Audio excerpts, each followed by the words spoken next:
Kasi hindi ko magaling siya. Ay. Distraction.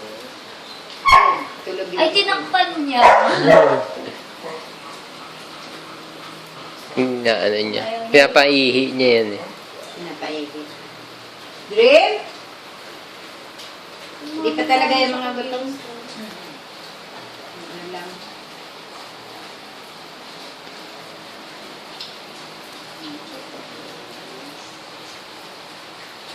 Yung isang ganda ng mukha. Yung brownie, light brown. Dito inihimod ni Ulien yung mga anak Ang niya ulo? inihimod. Tapos tumitigas yung balahibo rito. Parang naka-gel. Tigas dito minsan. Yan na yung lambing niya. Ay, Hindi na yun.